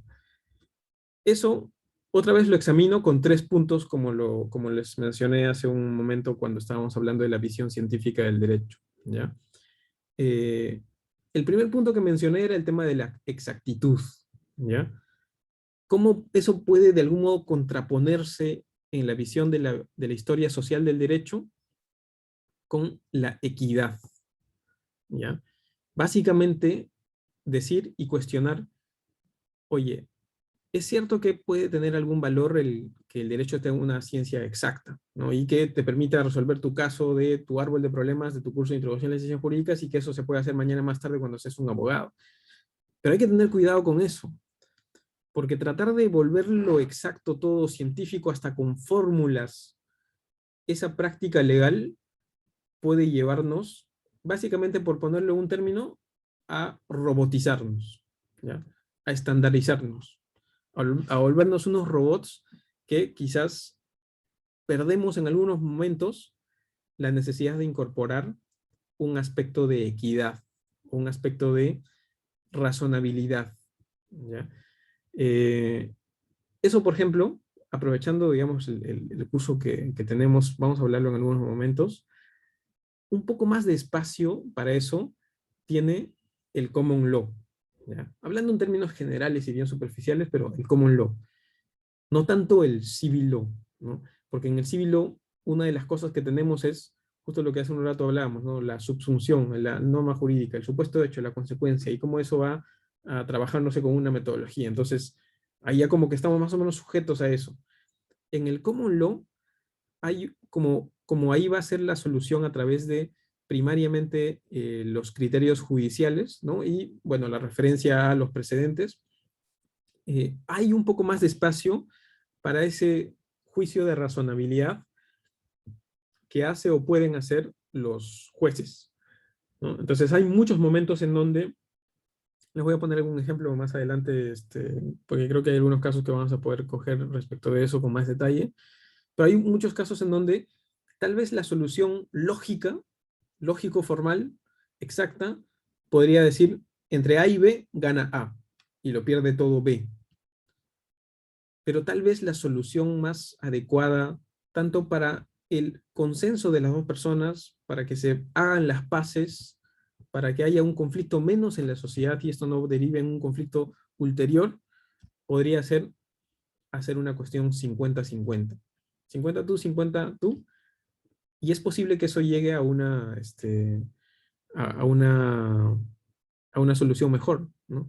Creo que hace unos meses, no sé si habrán visto, hubo un ejemplo de un un video que empezó a circular en internet, en las redes sociales, de un juez, así como un juez administrativo en Estados Unidos, que había un señor mayor que se había pasado la luz roja o se había pasado el límite de velocidad, creo. Ya, una persona muy mayor. Y la noticia ya parecía que era una persona mayor que se había pasado los límites de velocidad porque estaba llevando a su hijo, que tenía algún tipo de condición médica, al hospital, ¿ya? Y bueno, le habían puesto la multa, le habían requisado el carro y demás después, ¿no? Este, y lo habían llevado pues a la corte, ¿no? Para que testifique y le pongan la sanción. Y el juez lo que le dice es, usted no debe ser sancionado, usted debe ser condecorado, porque lo que usted ha hecho, ¿no? A sus 90 años de llevar a su hijo a que lo atiendan, es algo que, de lo cual debería aprender la gente, la sociedad, ¿no? Entonces, ese espacio de razonabilidad, de equidad, de maleabilidad del derecho, a veces se pierde con el derecho exacto, y más bien la historia social del derecho te permite mirar a eso con un poco más de razonabilidad en general, ¿ya? Ese es el primer punto, ¿no? Digamos, la historia social del derecho tiene como característica fijarnos en la equidad, ¿no? En la razonabilidad de los casos en concreto, lo cual no quiero, se me sale mi opinión particular, evidentemente, ¿ya? De cómo veo yo el derecho también. Pero para ser lo más sincero y lo más objetivo posible en esto, eso es algo de tener cuidado también, ¿no? Porque por algo están las normas, ¿no? Y pensar en aplicar siempre la razonabilidad puede a veces prestarse a una preferencia a favor de una persona u otra, ¿no? A que las soluciones no sean justas e iguales en lo posible para situaciones que en sí deberían tener una solución similar. Entonces no es fácil hacer ese equilibrio, ¿ya? Pero eso es la consideración de eso, al menos debe estar, yo creo, ¿no? Hasta qué punto, hasta qué nivel es una cuestión de discutir, pero esa consideración probablemente deba estar, ¿ya? Ese es un primer punto de discusión, es decir, la ciencia exacta o la exactitud o la equidad o la razonabilidad, un primer punto, ¿ya? Un segundo punto es el tema de el derecho como derecho objetivo o neutral que les comenté, y hasta qué punto eso es cierto, ¿ya? Y eso es lo otro que les iba a poner ahí una imagen justamente de del Tribunal Constitucional, que es el que mencioné hace un rato. El Tribunal Constitucional, eh, en teoría, tiene pues justamente esa suerte de eh, afirmación de objetividad o de neutralidad, ¿ya? Pero no es tan así, la verdad, las cosas, ¿ya? ¿Alguno de ustedes sabe más o menos cuáles son las alas políticas del Tribunal Constitucional? ¿Sabe quiénes son un poco más podríamos decir, conservadores, cuáles son un poco más liberales, cuáles son un poco más de derecha, cuáles son un poco más de izquierda? A ver, Raúl. Sí, profesor. Ahora se me vienen solo cuatro nombres. Por ejemplo, yo recuerdo que se le decía al doctor Ramos y también a eh, Espinosa Salaña, que eran más progresistas. Ujú, Y por otro lado, a Sardón de Taboada y a Blume Fortini, más conservadores. ujú. Aquí está Sardón, Blume Fortini, ¿no? Más del ala conservadora, y nos comenta ahí su compañero Espinosa Saldaña y Carlos Ramos un poco más en el ala progresista, por eso están asentados hacia la derecha o a la izquierda de la presidenta. Mm, mm. Interesante. A ver, Rolando. Sí, es muy interesante incluso en la posición que se encuentra sentado, pero aparte también yo con lo que leía sus sentencias también y con lo que se declaraban, pues obviamente tanto a Blume como las dos personas al costado del magistrado Blume pues eran personas más conservadoras, Blume un poco más conservador que todos, Ledesma en este caso aparentaba ser con una posición progresista, pero siempre tenía argumentos un tanto apegados a una posición de derecha. Y yo tenía entendido que también Ramos no era tanto progresista, al contrario, Ramos siempre tenía una posición casi media. A veces Ujú. apoyaba un poco las posiciones de Ledesma como de Espinosa, pero a veces en ocasiones compartía mucho lo que decía Blume y entre otros, ¿no? Era casi una posición intermedia, casi, ¿no? Sí, exacto. Gracias, Rolando. En efecto, Ramos era más como lo que llaman en Estados Unidos un swing vote, como el del medio, pero más o menos cómo es esto. ¿Dónde están sentados en realidad es no por su ala política, sino por algunas reglas de costumbre, incluso ahora que estamos hablando de temas de costumbre. No creo que esté en ninguna norma, sino eso es una cuestión de costumbre. Al medio, el presidente o la presidenta, ¿no? Marianela Ledesma. A su derecha, el vicepresidente, ¿ya? Augusto Ferrero Costa, ¿ya? Y luego en orden de antigüedad, ¿ya? El doctor Manuel Miranda Canales, Blume, Carlos Ramos, Sardón y el último que fue nombrado, Espinosa Saldaña. Ese es el orden de la... Tal vez entre ambos no necesariamente haya un orden entre los dos extremos y quizás por eso el uno se puede sentar al otro lado y ya ahí se quedó con ese sitio. Pero como bien han señalado sus compañeros, ahí me parece muy bien que estén al tanto. Eh, lo que les comentaba, el derecho como algo apolítico, como algo objetivo, no tanto así, porque el TC, casi que todos sabemos, en esto no les estoy diciendo algo que la gente no sepa, los abogados lo saben, ¿no? Y no para todos los casos, ¿no? Pero para algunos temas un poco más polémicos donde ya el ámbito político entra un poco más, hay una suerte de posturas, ¿no? Del ala más de derecha, conservadora, ¿no? De protección también, y que tiene sus positivos y sus negativos, ¿no? Esos son quizás menos derechos para las personas, pero también un poco más protectores de la estabilidad económica, ¿no? Están Sardón, Blume y Ferrero. Y del ala un poco más progresista, ¿ya? No en todos los temas, pero quienes eran más o menos el ala progresista eran Marianela Ledesma, Miranda Canales y Espinosa Saldaña. ¿Ya? Y interesantemente, bueno, acá me salgo un poco, pero interesantemente, el doctor Carlos Ramos era, como les digo, el swing vote. El swing vote es, en la Corte Suprema de Estados Unidos, por ejemplo, este, aquel a quien los abogados en las audiencias se dirigen. Porque ya sabes que en ese caso bien polémico, tienes 3 votos a favor, 3 votos en contra. Pero el que puede decidir la cosa es el swing vote, el voto, digamos, péndulo, ¿no? Eh, ese era el doctor Ramos en algunos temas. En algunos otros esto, digamos, se cambia un montón, en algunos otros los votos eran 5-2, etcétera, ¿no? Pero más o menos había un poco de eso, ¿no? Y bueno, lo que los magistrados siempre te van a decir es, eso no es cierto, porque la gran mayoría de los casos se resuelven incluso por unanimidad, te dicen los magistrados, ¿no? Es cierto, pero claro, los casos más polémicos son de los que estamos hablando, ¿no?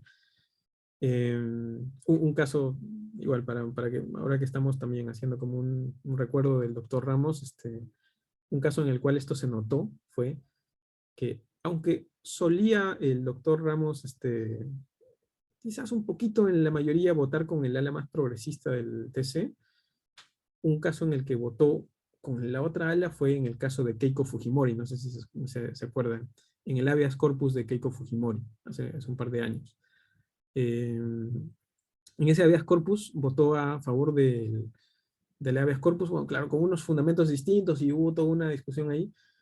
Y eso, personalmente al doctor Ramos o sea, le ocasionó un montón de presión mediática, ¿no? De discusión, de cuestionamiento, incluso en nuestra universidad, por ejemplo, en la Católica, donde digamos, más allá de que la Universidad Católica es muy plural en general, y en la Facultad de Derecho también, me parece, tiene más o menos una mayoría sustancial, creo, en el ámbito más progresista, entonces votar a favor del habeas corpus de Keiko Fujimori, para mí, en ese caso, en la parte más jurídica del tema, en algún momento ustedes lo podrán analizar en su curso de constitucional, eh, era suficientemente discutible el tema para, como para que hubiera posibilidad de sustentar ambas posiciones, yo creo, ¿ya? Y ahí creo que se mostró un poco lo que el doctor Ramos hizo un análisis genuino del tema, y concluyó algo, ¿no? Y concluyó sobre un punto y creo que, claro, si uno le pregunta a un congresista de un ala política ya, digamos, que va a hablar las cosas de una manera completamente política, te va a decir, yo estoy de acuerdo o estoy en desacuerdo con que Keiko Fujimori esté o no como presidenta o esté en la cárcel, ¿no? Pero en el análisis más jurídico, creo que había un espacio de discusión ahí suficiente, ¿no? Que me pareció plenamente razonable el voto del doctor Ramos, a pesar de que le trajo mucha crítica y demás, ¿no? Pero es así, bueno, ese es el trabajo de ser un magistrado. Pero ¿por qué traigo esta foto, esta discusión? Porque el derecho no está lejos, librado de la política. Todo lo contrario, ¿ya? El derecho es casi hasta, más bien diría, un revestimiento de lo político, ¿no? Un revestimiento que, bueno, claro, nos da ciertas garantías de que no vamos a tener como extremos en las cosas, ¿no? Más bien lo contrario, va a haber como algunos filtros o algunos seguros para que se hayan pensado bien las cosas, pero al final el derecho refleja decisiones políticas, ¿no? Para poner nomás el caso de lo que decide el Tribunal Constitucional. La Constitución de 1993 tiene normas, tiene distinta doctrina que lo ha desarrollado y demás, pero la Constitución del 93 es un instrumento que tuvo una finalidad política, ¿no? El generar un ajustón económico en la economía, el generar un presidente un poco más fuerte, ¿no? Que era lo que quería Fujimori en el Congreso Constituyente Democrático, ¿no? Y eso se tradujo en normas que ya, digamos, le llamaríamos jurídicas, pero no son solamente jurídicas, ¿no? El régimen económico en la Constitución, la derogación de algunos derechos que se habían reconocido en la Constitución del 79, etc. Y eso está ahí, ¿ya? Entonces, este segundo punto que les estoy mencionando es la historia social del derecho sí sabe, reconoce que hay un componente político por debajo de las normas. No digamos, se idealiza, no idealiza el derecho como algo objetivo, neutral. No es probablemente tan fácil conseguir eso. Claro, probablemente mucho más políticas son las normas de la Constitución o del Código Civil que las normas administrativas de las reglas de tránsito, ¿no? Donde ya hay cuestiones un poco más, claro, son cotidianas, de eficiencia, de funcionamiento de las cosas, ¿no? Pero mientras más arriba va uno en la jerarquía de normas, las normas suelen tener una cuestión un poco más política, y eso está bien, o sea, eso no está, o sea, no es algo que esté equivocado, digamos, ¿ya? Por eso les quería poner esto también. Eh, ¿Saben quiénes son los que están en la pantalla?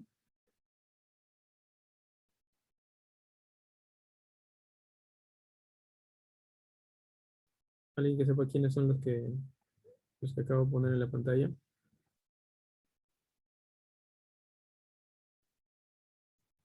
Ah, no saben quiénes son, interesante. Sí, gracias Raúl. Es la Corte Suprema, la Supreme Court de Estados Unidos, ¿ya?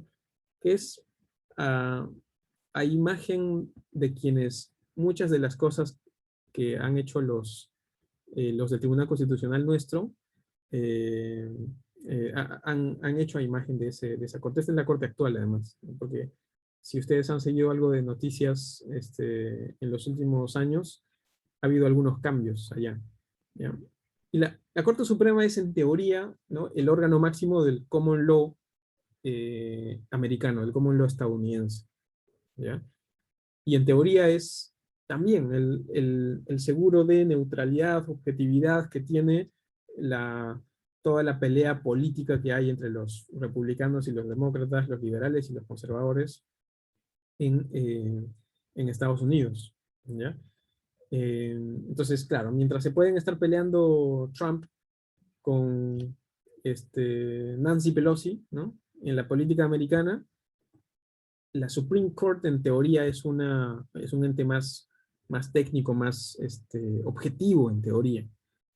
Pero ahí, y justo por eso, yo lo que les he comentado del TC, para nada véanlo como una cuestión negativa, porque exactamente lo mismo se produce también en la Corte Suprema de Estados Unidos, ¿ya? Y ahí también se sientan igual, se sientan en el medio, sentado el presidente, ¿no? Y ahí se van sentando cerca a él en base a antigüedad. La última nombrada es la jueza Amy Coney Barrett, que está aquí a la esquina. Aquí también se sabe quiénes son los jueces, digamos, de una ala de otra. Jueces conservadores son Clarence Thomas, ¿no? Samuel Alito, ¿no? Y los que han entrado más recientemente, Kavanaugh, Gorsuch y Amy Coney Barrett, ¿no? Ahí ya tienen 4 personas, 1, 2, 3, perdón, 5 personas. Con eso tienen actualmente la mayoría, porque Trump nombró 3 jueces. El nombramiento allá lo nombra el presidente y tiene que ser confirmado por el Senado. Entonces ahí tienen la mayoría ya básicamente. Incluso más que la mayoría, ¿no? Jueces progresistas son Elena Kagan, Sonia Sotomayor y Stephen Breyer. Este juez, el Chief Justice Roberts, era el swing vote, algo así como el doctor Ramos en la Corte Suprema. Ahora ya no es swing vote porque ahora ya no hay 4-4 que él tenga que casi como que inclinar la balanza, ¿no? Porque Amy Coney Barrett entró en lugar de una jueza progresista, que era, tal vez han escuchado, hay una película incluso de esta jueza Ruth Bader Ginsburg. Ruth Bader Ginsburg, que era una jueza bien conocida por ser progresista, ¿no? Una gran abogada, falleció, ¿no? Hace no mucho, y entró en su lugar una muy buena jueza también, Amy Coney Barrett, pero que es más de un ala conservadora, ¿no? Entonces con eso ya la Corte Suprema, y como ustedes saben, ellos están nombrados de por vida, ¿ya? Ha inclinado la balanza a una Supreme Court más conservadora, ese último nombramiento, ¿ya? Entonces, pero esto se lo muestro ¿para qué? Para mencionarles qué cosa. Incluso la Corte Suprema, ¿no? Incluso la Corte Suprema de Estados Unidos comparte esa característica que les comenté. Es decir, hay un elemento político en el derecho, ¿ya? Eso también es algo que, de algún modo, la historia social del derecho incorpora, incorpora al derecho. Es decir, no nos olvidemos de la parte política, no nos olvidemos de eso, está ahí, y veamos cómo lo manejamos, ¿no? Tal vez, ya está bien, la Corte Suprema va a tener como algunas salas políticas, pero al menos que tengan algunos mínimos de discusión sobre determinadas cosas o bajo determinados mecanismos, ¿no? Aun cuando la Corte Suprema en Estados Unidos es nombrada por el presidente y el Senado, órganos políticos, y en el caso peruano por el Congreso, que es también un órgano político. Entonces, ese punto hay ahí, ¿ya? Y lo que les comenté, ¿no? El derecho científico es exacto, es objetivo y es técnico, ¿no? La visión de la historia social del derecho es que el derecho es tiene un espacio para la equidad, es un derecho más político, ¿ya? Y es un derecho más, el tercer punto, y es con ese con el que pensaba terminar, y es un derecho más ciudadano, ¿ya? Es un derecho más ciudadano, menos técnico, ¿ya? Y ese es el último punto que les comenté. ¿Cómo se ve eso, ¿ya? Una de las cosas o una de las manifestaciones de eso, ha comenzado a llover acá donde estoy. No sé si se escucha bien o está interrumpiendo un poco la bulla. Me avisan. Ya. Si se escucha bien, entonces, ya creo que sí. Ya, si se escucha bien, entonces, ese es el último punto que les pensaba comentar. El, el derecho, desde el punto de vista de la historia social del derecho, ¿no? Que es el que propugnaba el doctor Carlos Ramos, es un derecho más ciudadano. ¿Qué significa eso? Es que el derecho no necesariamente es un derecho que tienen que saber los técnicos, que hay un valor en el derecho, en el saber cómo es la práctica y cómo es la visión de las cosas de los ciudadanos comunes y corrientes, ¿no? Del ciudadano de a pie, ¿ya? Un ejemplo y de algo que estudió mucho el doctor Carlos Ramos es el tema de los jurados, ¿ya? El tema de los jurados es una característica que usualmente atribuimos al common law, ¿no? Deben haber visto en alguna película, alguna de las películas que para el domingo se supone que tienen que plantear, seguramente lo lo tiene el tema de los juicios, no todos los juicios en Estados Unidos, pero los juicios se definen en muchos casos por lo que emite el jurado, que es un conjunto de personas que casi por sorteo los llaman y ejercen las funciones de jurado para decidir en un caso. Eso en el Perú no hay, ¿no? En el Perú el tema lo decide un técnico, que es el juez, ¿ya? Y una de las cosas que justamente estudia Carlos Ramos en algunos de sus libros, especialmente una cosa que se llama el jurado de imprenta, es que en un cierto momento, especialmente en el siglo XIX, hubo jurados, en el caso peruano, ¿ya? Para algunas materias, ¿no? Y había una discusión sobre los jurados, ¿no? Y ahí se reproducía esto que estamos hablando. ¿Debería haber jurados o no? Quienes tengan una visión más científica del derecho dirían, no, las cosas en el derecho tienen que resolverlas los expertos en el derecho, los jueces y los abogados. Quienes tengan una visión un poco más ciudadana, ¿no? Tienen una visión de, no, sí, los jurados son valiosos, porque los jurados al momento de juzgar un determinado caso van a incorporar elementos de sentido común. No van a llegar a situaciones que sean tal vez lógicamente perfectas, pero equivocadas en la razonabilidad o justicia del tema. Eso es el jurado, ¿ya? En su momento lo vamos a hablar con un poco más de detalle lo que preguntas, Carlos, ¿ya? Pero básicamente el jurado lo que resuelve en Estados Unidos es respecto de los hechos. O sea, el jurado es el que analiza lo que le cuentan una de las partes y lo que la otra partes le cuenta, ¿no? Que el homicidio se produjo de esta manera, yo fui y traté de hacer esto, pero se cayó el arma y se disparó, y el otro responde tal cosa. Entonces el jurado responde o se pronuncia respecto de los hechos. Dice, ¿esto pasó o no pasó? ¿No? Y el juez lo que hace es encaminar qué cosa va de los hechos responder el jurado, y a el juez a eso le agrega todas las consecuencias jurídicas que se devengan de los precedentes judiciales que hay respecto de ese caso. ¿Ya? Eso lo vamos a ver más adelante con más detalle y con más ejemplos. Pero esa participación de los ciudadanos es una manifestación de eso que les comento. Es decir, de el derecho entendido como la historia social del derecho, ¿no? Hay un valor en que los ciudadanos participen, ¿ya? Y eso es, ¿ya? Todavía habrá algunos temas que luego los voy a ir trayendo para esta discusión en semanas siguientes, pero esto es lo que quería que se lleven ustedes como lección, porque esto va a estar bien presente en todas las discusiones que vamos a tener, y por cierto va a estar presente también en varios de los cursos que ustedes van a tener tanto este ciclo como más adelante. Una visión un poco más científica del derecho y una visión un poco más social del derecho, o de lo que se llama la historia social del derecho, que tiene todos esos componentes. Derecho exacto, ¿no? O derecho más equitativo. Derecho como objetivo o derecho más como politizado. Politizado en buenos términos, ¿no? En el aspecto positivo. ¿Ya? Porque es, digamos, un espacio de la discusión política. Derecho más técnico, de saco y corbata, o derecho más ciudadano, ¿no? Muy probablemente en muchas cosas las respuestas o las soluciones que va a tener el ordenamiento jurídico van a ser algunas cuestiones intermedias entre estas, ¿ya? Pero, y ahí viene tal vez el último punto para cerrar el círculo de esto, ¿ya? ¿Qué cosa aportó Carlos Ramos al derecho peruano y al derecho latinoamericano, les diría?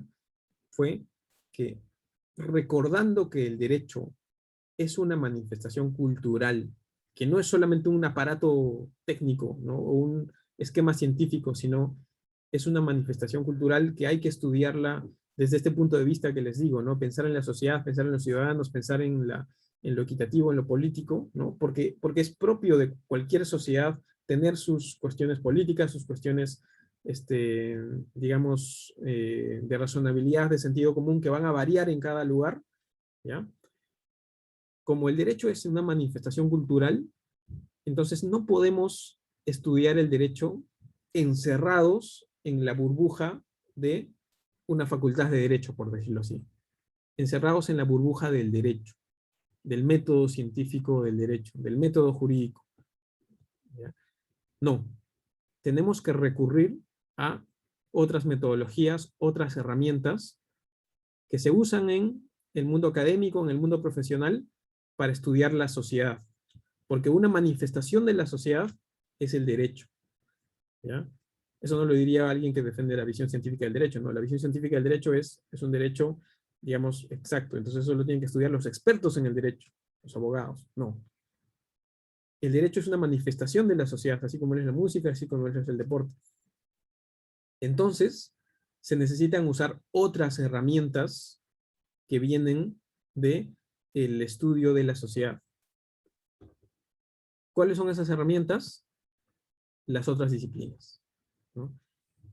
La economía, las ciencias políticas, el urbanismo, la antropología, la sociología. Creo que este curso ustedes llevan un curso de sociología y derecho. La sociología, ¿no? Esa es una manifestación de eso, ¿no? En ese curso va a ser una manifestación de eso. La sociología del derecho es una manifestación de eso, ¿ya? Y entre otros, la historia. La historia, ¿ya? La historia es una disciplina específica, ¿no? Que ya, digamos, durante el ciclo vamos a ir hablando un poco de la historia, de qué es realmente la historia, ¿no? Ya les voy adelantando que la historia no solamente es conocer el pasado, sí, pero no solamente conocer el pasado, es conocer el pasado, pero viendo las fuentes primarias. Es decir, no leer lo que yo encontré de lo que leí un libro, ¿no? Eso, digamos, claro, es bueno estar informado de la historia, pero la práctica de hacer historia, de lo que trabajan los historiadores, y lo que trabajaba el doctor Carlos Ramos, no solamente leer sobre historia y saber de historia, sino producir la historia. Es decir, ir a archivos, al Archivo General de la Nación, o a otros archivos, ¿no? Donde está recopilada información, como en bruto, y ir encontrando líneas comunes, ir encontrando algunos aspectos que no se habían descubierto, y sobre eso ir formulando ideas. Eso es la historia. Eso lo vamos a hablar con más detalle, tal vez en otras sesiones. Es otra de las herramientas, así como la economía, la politología, la sociología. La historia era la herramienta predilecta del doctor Carlos Ramos para estudiar eso, que es el fenómeno del derecho como una manifestación cultural, una manifestación de la sociedad. Esa era su puerta de entrada, ¿no? Entonces, claro, vuelvo a lo que al comienzo les dije, ¿no? Tal vez el derecho pueda a veces sentir a la historia como una cuestión anecdótica, como una cuestión pasajera, que no es estructuralmente importante, ¿no? Pero tras todo esto que les estoy comentando, todo lo contrario. La visión de la historia social del derecho es, el derecho es un producto cultural, y como producto cultural es un cúmulo de cosas que la sociedad ha ido acumulando y acumulando a lo largo del tiempo, y ha ido evolucionando porque sí, porque no, ¿no? Entonces, si los jueces se sientan de esa manera, el presidente en el centro y los otros van haciéndolo en base a la edad o la antigüedad, ¿por qué la antigüedad y no los apellidos o el orden alfabético? Habrán algunas cosas por las cuales lo decidieron en su momento. Entonces ahí ya va poco a poco volviéndose importante el pasado, lo anterior, ¿no? El antes, el cómo se hizo algo antes, ¿no? Y para eso, una herramienta ya no útil, sino tal vez imprescindible, es la historia, o el estudio histórico, o el método histórico. Y eso es lo que hacía el doctor Carlos Ramos. Ahora, ¿cómo exactamente es la práctica de hacer historia y cómo eso se relaciona con hacer derecho, ¿no? Y cómo se relacionan historia y derecho? Eso seguro que durante el semestre vamos a terminar de irlo hablando con más detalle en el ciclo. Pero ahí está, digamos, el valor. Es un valor ya no solamente anecdótico el de hacer historia del derecho, ¿no? Varios que van a hacer homenajes en estos días para el doctor Ramos tal vez lo van a ver así, pero no es solamente eso, ¿no? Sino es todo ese su impulso a esa rama viene desde ese punto de vista, desde un punto de vista en el cual el derecho es una manifestación cultural, ¿no? De una sociedad en específico. Entonces, uno de los ángulos que se necesitan para entender a esa sociedad en ese su aspecto, en ese su componente, que es el derecho, el de cómo la gente convive sin conflictos o resuelven sus conflictos, ¿ya? Una herramienta necesaria de utilizar es la historia, ¿no? El método histórico, ¿no?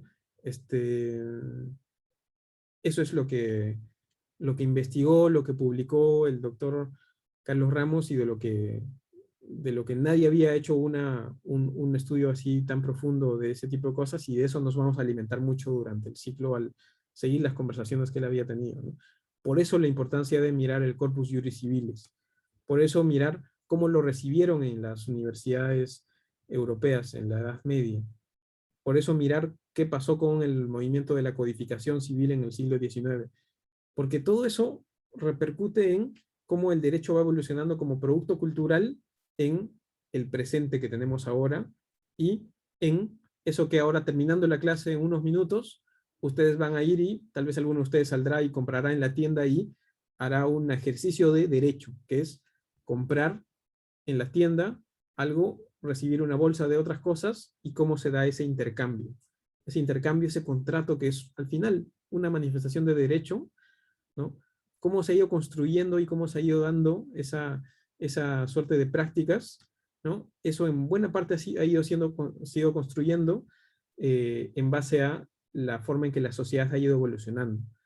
Entonces, lo que ha aportado el doctor Carlos Ramos es: miremos esto como una manifestación cultural y seamos escépticos de mirar el derecho solamente como una disciplina científica, ¿no? Abstracta, hasta mecánica, robótica, ¿ya?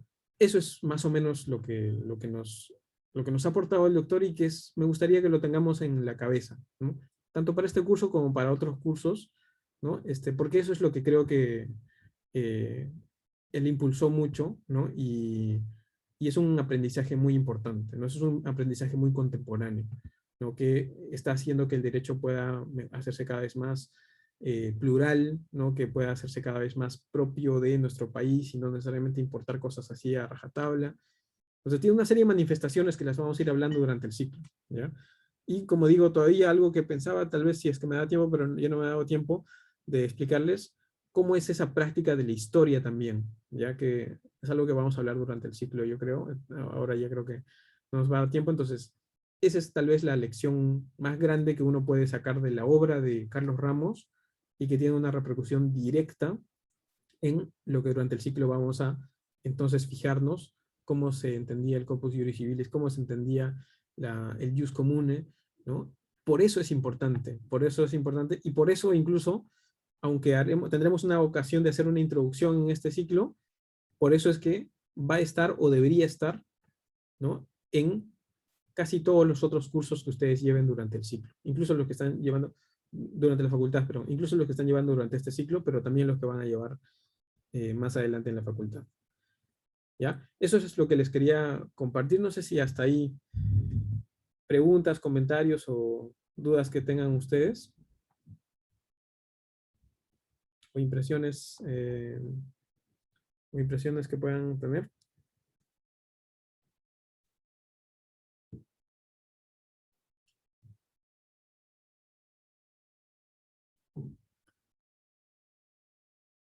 Ya, creo que todo bien. Como les digo, vamos a tener probablemente espacio para varias de estas cosas, y conversarlas ya con más ejemplos y con más detalle en sesiones siguientes, ¿ya? Entonces, pero eso era algo que me gustaba, me gustaba la idea de que lo tengan en la cabeza ahora que se va a hablar mucho del doctor y de su aporte, ¿no? Lo estructural y lo importante que es el aporte que hace al entendimiento del derecho, y cómo eso ha influenciado a muchos profesores y académicos, dentro de los que me incluyo, ¿no? Que creo que van a hacer el derecho algo mejor, ¿sí? Gracias a estar pensando ese componente también que tiene el derecho desde el punto de vista de la historia social del derecho, ¿ya? Los anuncios y cosas más administrativas, entonces las dejo para tal vez un correo, pero les voy adelantando que las cuestiones serían las siguientes, ¿no? Para el domingo, tal vez vamos a hacer una reformulación del esquema y del cronograma en Paideia, pero para el domingo está el que los grupos manden su propuesta de películas o series que podrían tocarse para la dinámica de trabajo del final del ciclo, ¿ya? Y habría retomar en el tema del Corpus Juris Civilis en la próxima semana, donde habría un control en la forma que estaba prevista para lo que iba a ser esta semana en el sílabus y en el cronograma. Ya, eso como anuncios que les voy dando, y ya les voy a dar ya la actualización de todos los temas en un correo posterior terminando ya la clase. A ver, Raúl había levantado la mano. No, sí, profe. Quería comentar lo que acaba de comentar mi compañera, si es que los cuestionarios se van a seguir tomando. Sí, yo creo que sí. Ariana, no sé si estás por ahí, pero yo me parece que la dinámica de los cuestionarios creo que sí, sí ayudan, me parece, ¿no? Entonces, seguiríamos con eso si les parece bien. No sé si estás por ahí, Ariana. Sí, profesor, aquí estoy. Sí, seguiríamos con la dinámica, y igual la de la que les dije a ustedes, chicos, que iba a subir para que vayan practicando para el control de la siguiente semana. Lo voy a subir hoy día para que tengan hasta el fin de semana para practicar con eso. Y a partir de la siguiente semana ya seguimos con el formato usual de terminando una clase, subimos un cuestionario para que tengan 2 días para responderlo. Perfecto. Ya, no sé si alguna última pregunta o comentario. Ya. Entonces, nos vemos entonces el siguiente martes. A ver, una última antes de que termine la hora. Sí, Pino. buenos días. Tengo una duda sobre la película. ¿Podría ser sobre una serie o tiene que ser ficticio, así, o un documental, no sé? Más o menos, ¿cuáles son las características que tendría que tener esta película, serie, no sé? Ya, creo que sí, a ver, quizás Ariana nos puedes comentar, pero creo que sí puede ser una película o una serie donde haya algún caso que pueda tomarse para la dinámica, ¿no? O hasta un Y documental, yo creo puede que sí puede ser ser. película, capítulo de serie o serie, ¿no? Sí, como ustedes deseen. De un documental, o sea, de un caso real también podría ser. Ya nosotros luego evaluamos si puede ser susceptible de debate para el curso. Ya. Igual cualquier cosa, cualquier duda, por acá, y no estoy seguro, no me acuerdo del nombre de la delegada, pero cualquier cosa, igual les voy a dejar mi correo, ¿ya?